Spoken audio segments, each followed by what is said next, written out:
Good morning students. ફરી આજે આપણે ગણિતમાં આંકડાશાસ્ત્રમાં આગળ અભ્યાસ કરીએ કે જેમાં આપણે મધ્યક શીખી રહ્યા છીએ. પણ એ શરૂ કરીએ પહેલાં ઘણા બધા આપણા લેક્ચર્સ થયા. મને આશા છે કે તમે બધા ક્ષેમ કુશળ હશો. કોરોના તમારા કુટુંબમાં પણ ક્યાંય નહીં હોય. આપણે જાણીએ છીએ કે કેસ તો વધતા રહ્યા છે. રોજ આંકડા જોઈએ એટલે ચિંતા થાય એ સ્વાભાવિક છે. પણ સાથે સાથે એ પણ જોજો કે સાજા થઈને ઘેર જતા દર્દીઓની સંખ્યા પણ વધી રહી છે. એટલે ચિંતાનું કારણ નથી, પણ સજાગ તો રહેવું જ પડે. આપણને જે કંઈ પગલાં શીખવવામાં આવ્યા છે, હાથ વારંવાર ધોવા, ડિસ્ટન્સ જાળવો, માસ્ક અવશ્ય પહેરવો, જો આ બધી વસ્તુઓ ધ્યાનમાં રાખીએ તો કોરોનાથી બચી શકાય. એક સર્વે એવું કહે છે કે જો સામસામે આવનારી બંને વ્યક્તિઓ માસ્ક પહેરીને વાત કરતી હોય કે સામસામે આવે તો કોરોનાનો વાયરસ ફેલાવાની શક્યતા માત્ર 1.5% થઈ જાય છે. જ્યારે એક જ જણે માસ્ક પહેર્યો હોય અને બીજાએ ન પહેર્યો હોય તો એ શક્યતા 50% ઉપર જાય છે. કહેવાનો મતલબ માસ્કનો તમે પણ ઉપયોગ કરજો, વ્યવસ્થિત પહેરજો, અને તમે જેની સમક્ષ જાઓ કે તમારી સામે આવે એને પણ આગ્રહ કરો કે ભાઈ માસ્ક પહેરીને વાત કરો અને ડિસ્ટન્સ જાળવો. આટલું કરીશું તો ઘણી બધી સાવચેતી આપણે લીધી કહેવાશે અને કોરોનાથી આપણે દૂર રહી શકીશું. આ તો વસ્તુ ચાલ્યા કરવાની છે, લાંબો સમય ચાલે એવી છે. ક્યારે પૂરી થશે એના વિશે કોઈ કહી શકે એમ નથી. દવા કે વેક્સિન હજી દૂર છે, તો માત્ર કોરોના કરીને બેસી રહીએ તો પછી આપણે કરવાની પ્રવૃત્તિઓ અટકી જાય તો ચાલે નહીં. એટલે એવા જ હેતુને ધ્યાનમાં રાખીને સરકારે પણ કહ્યું કે ભાઈ કંઈક ભણવાનું કામ ચાલે, પ્રવૃત્તિ ચાલે, છોકરાઓનો ટચ ભણવા જોડે જળવાઈ રહે, એટલા માટે ઓનલાઈન શિક્ષણ શરૂ કરો, જેના ભાગરૂપે તમે રોજ કંઈક ને કંઈક લેસન મેળવી રહ્યા છો. આપણે આપણા પ્રકરણની ફરી શરૂઆત કરીએ તે પહેલાં એક ધ્યાન દોરી દઉં કે તમને લોકોને પરીક્ષાનો સમયપત્રક આપી દેવામાં આવ્યું છે. 10મા ધોરણમાં ગણિતની પરીક્ષા છે, તો આપણે સંભાવના કર્યો એ અભ્યાસક્રમમાં રહેશે, અને આંકડાશાસ્ત્રના 14મા પ્રકરણમાં મધ્યક લઈશું, અવર્ગીકૃત માહિતીનો અને વર્ગીકૃતનો. આપણે અવર્ગીકૃત માહિતીનો મધ્યક સારી રીતે સમજી ગયા. ઘણા બધા લોકોએ મને વર્ક મોકલ્યું છે, મેં જોયું. કોઈને મુશ્કેલી હતી એ પણ દૂર કરવાનો પ્રયત્ન કર્યો. તો આપણે આજે વર્ગીકૃત માહિતીનો મધ્યક કઈ રીતે શોધાય એના ઉપર વિચાર કરીએ. એ પહેલાં થોડું જૂનું યાદ કરી લઈએ કે આપણે અવર્ગીકૃત માટે x બાર બરાબર સિગ્મા xi/n આ સૂત્ર જોયું. પછી મેં તમને એક સૂત્ર આપ્યું હતું પણ એનો ઉપયોગ હજી નથી કર્યો. a + સિગ્મા fi/સિગ્મા fi. અને ત્રીજું સૂત્ર હતું એ વર્ગીકૃતમાં હતું, પણ જ્યારે મેં સમજાવ્યું ત્યારે કહ્યું હતું કે આ સૂત્ર અને સિગ્મા fi/સિગ્મા fi આ બંને વર્ગીકૃતમાં પણ વપરાય અને અવર્ગીકૃતમાં પણ વપરાય. તો આજે આપણે આના તો ઘણા બધા દાખલા કર્યા. આજે સૌથી પહેલાં આપણે આ સૂત્રના ઉપયોગથી થતા એક બે દાખલા વિશે વિચાર કરીએ કે જેથી તમને ખ્યાલ આવી જાય કે દાખલા કઈ રીતે ગણવાના. હું પહેલાં બોર્ડ પર રકમ લખું છું અને પછી જુઓ કે કઈ રીતે હું દાખલો ગણું છું.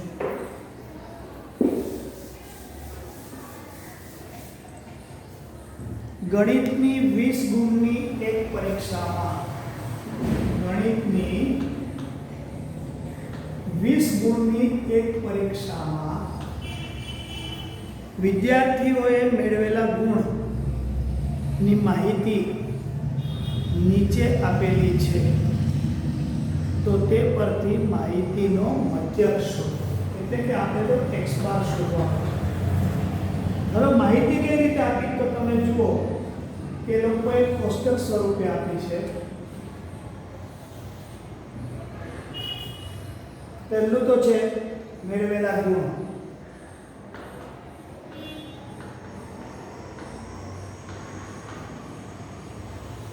અને વિદ્યાર્થીઓની સંખ્યા.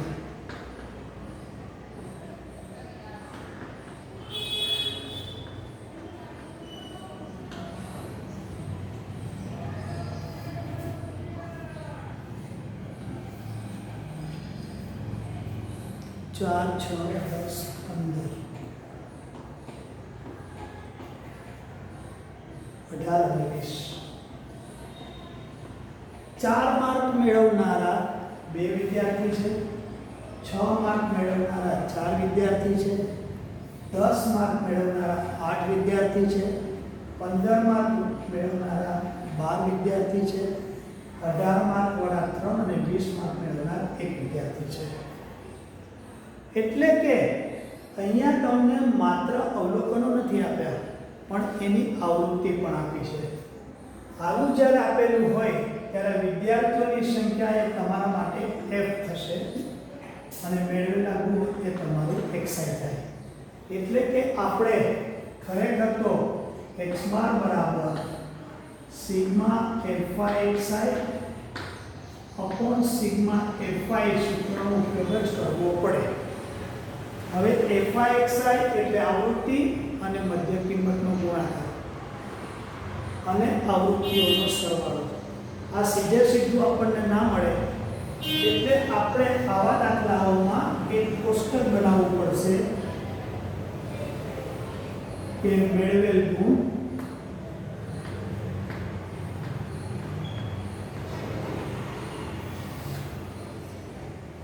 વિદ્યાર્થીઓની સંખ્યા. હવે તમે જુઓ મેળવેલ ગુણ એટલે મેં કીધું છે કે xi આ fi.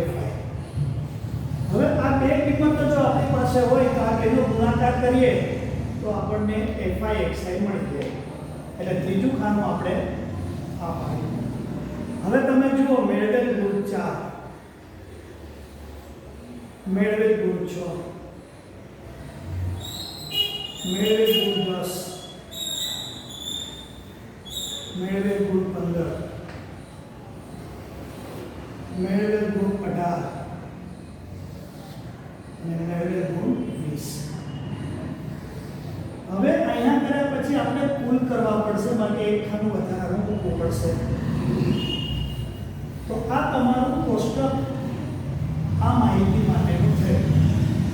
હવે આની આવૃત્તિ 2 છે, આની 4 છે, આની 8 છે, આની 12 છે, 3 છે, 1 છે. હું આનો સરવાળો કરું 6 ને 8 14 16 19 ને 21 0 2 ને 1 3.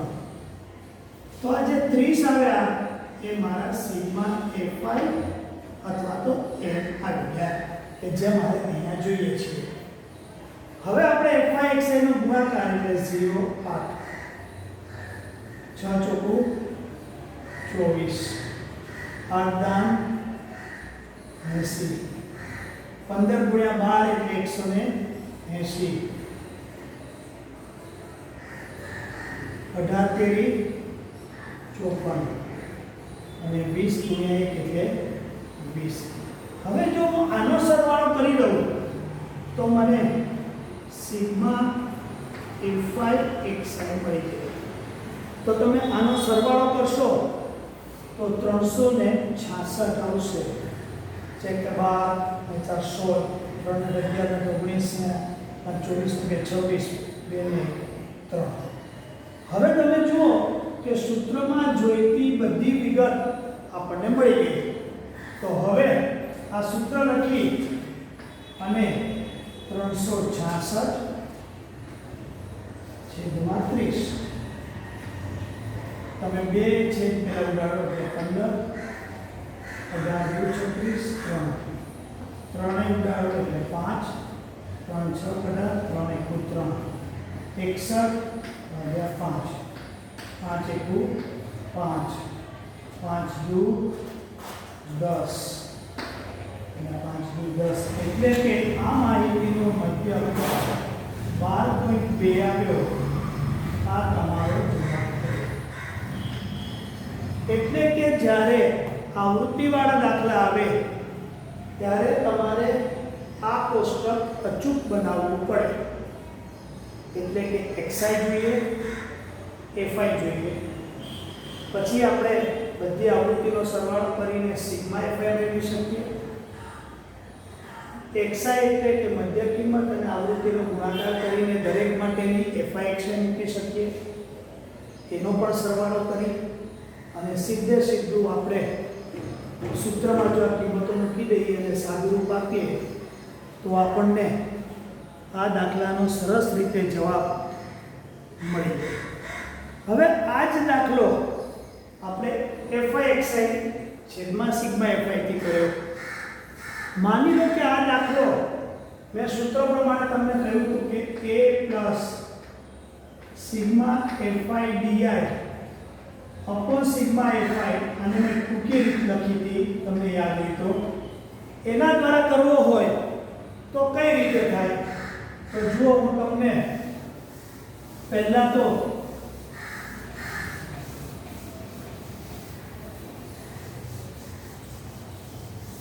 આની અંદર જે નવા શબ્દો આવ્યા છે એની વાત કરું તો કે x બાર બરાબર a sigma fi di upon sigma fi. x બાર તો મધ્યક તમને ખબર જ છે, a છે એને ધારેલો મધ્યક કહેવાય. fi આવૃત્તિ તમને ખબર છે, di બરાબર મધ્ય કિંમતમાંથી ધારેલો મધ્યક બાદ કરો એની કિંમત. સિગ્મા fi તો તમને ખબર છે. હવે અહીંયા તમે જુઓ ધારેલો મધ્યક એટલે કે કઈ વસ્તુ આપણે ધારવી પડશે. માટે આ ટૂંકી રીતને ધારેલા મધ્યકની રીત પણ કહેવામાં આવે છે.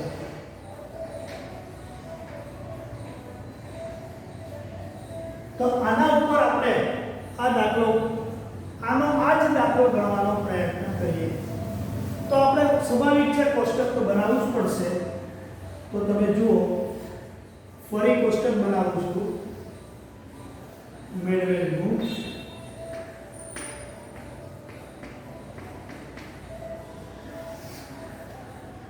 વિદ્યાર્થીઓની સંખ્યા, મેળવેલ ગુણને આપણે xi કીધા, વિદ્યાર્થીઓની સંખ્યાને fi આવૃત્તિ કીધી. હવે તમે જુઓ પાછું મેળવેલ ગુણ 4 6 10 15 18 અને 20 અને નીચે આપણે સરવાળા માટેની જગ્યા રાખશું. પણ આપણા સૂત્ર પ્રમાણે fi di જોઈએ છે. આપણી પાસે di તો છે જ નહીં. તો પહેલા તો di બરાબર xi માઈનસ a. ફરી પ્રશ્ન, એ કયો લેવો? xi તો છે આપણી પાસે 4 6 10 15 કોઈ પણ. તો તમે આ મધ્ય કિંમતમાંથી કોઈ પણ કિંમત a તરીકે ધારી શકો. એ પહેલા આપણે આ પાછું લખી નાખીએ. 2 4 8 12 3 1. સિગ્મા fi તો તમારો 30